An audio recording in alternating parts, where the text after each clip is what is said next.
Previously on Diz TV.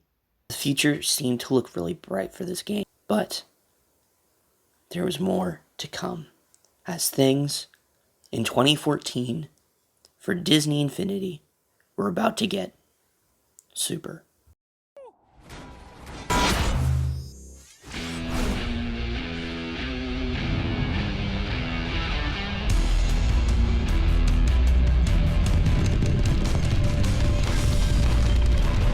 What?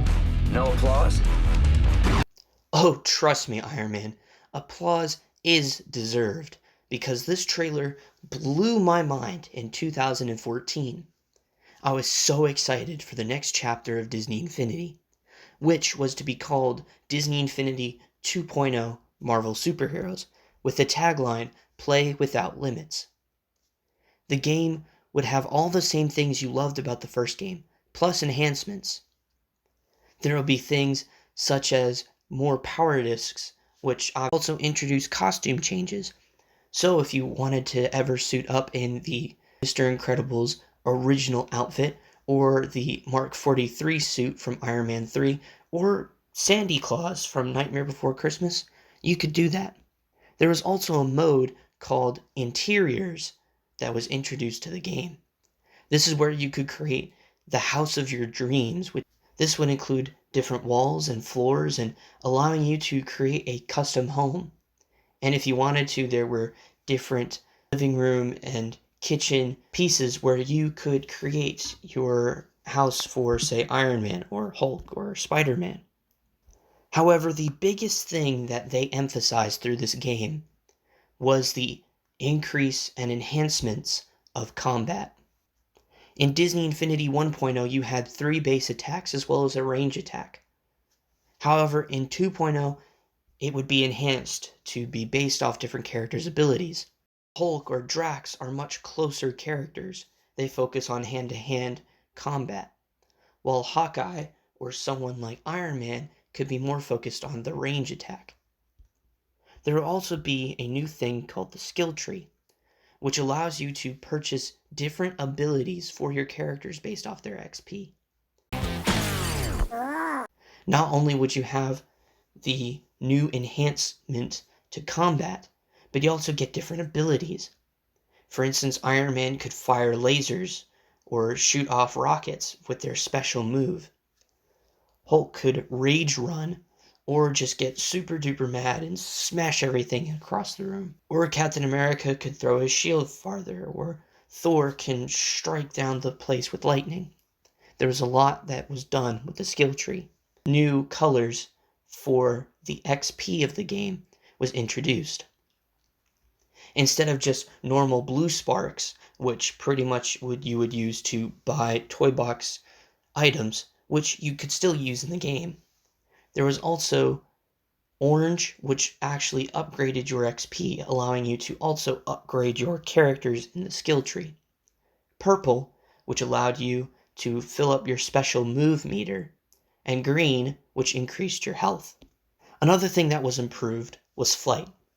One of the biggest complaints that I saw for Disney Infinity 1.0, and one of the biggest complaints I had, was Buzz Lightyear's jetpack could not fly anywhere. You had to be stationary with the jetpack. You could go down, but that's only when decreasing your altitude by getting rid of the jetpack.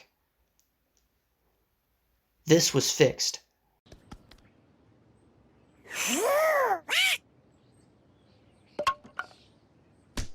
What's in that direction?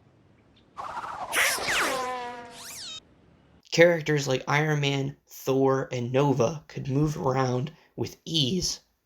And it was great to see that, because obviously it would have been really disappointing if we just had to stay at one altitude level. There are also characters who could web sling, obviously Spider-Man and Venom, and that was also handled really, really well. Characters could also climb walls. Hulk and Spider-Man are 2 characters, again, that could climb walls. It added something extra to the game. The game had 3 playsets, each with over 6 characters, which is insane compared to the playsets that we got for Disney Infinity 1.0. The most we got in one playset was 5, which was The Incredibles. The rest had anywhere between 4 to 2. The first playset, which was included in the starter pack, was The Avengers, which contained Black Widow, Thor, and Iron Man. Captain America and Hawkeye were also available at launch. However, Hulk was exclusively for a month a part of a PlayStation bundle. And of course, later, Falcon and Loki would be able to be included into the playset. They were released at a later date.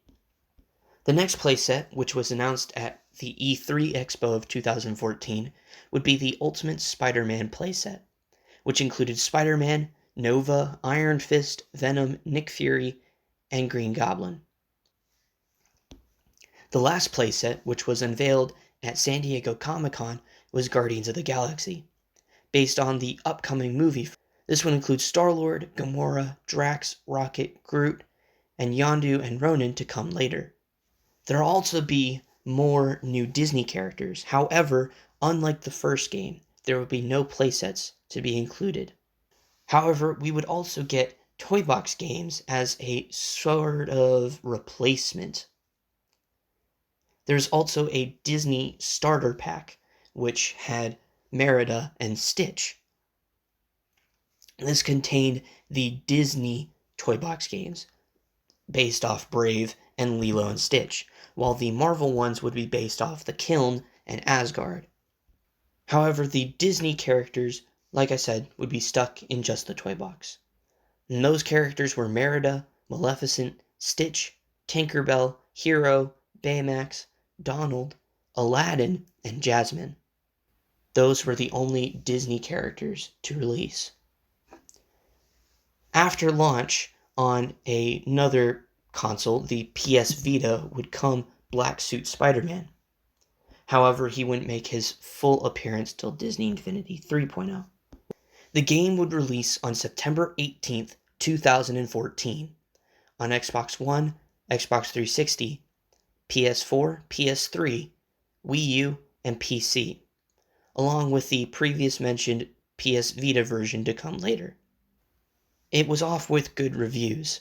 However, even with the inclusion of many new elements, it is still regarded as the weakest Disney Infinity release, due to the lack of playsets, Disney characters, and it did kind of feel like a weaker game at points.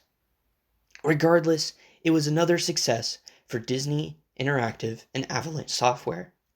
And with the inclusion of Marvel superheroes, fans, including myself, looked to a galaxy far, far away for the next Disney Infinity installments.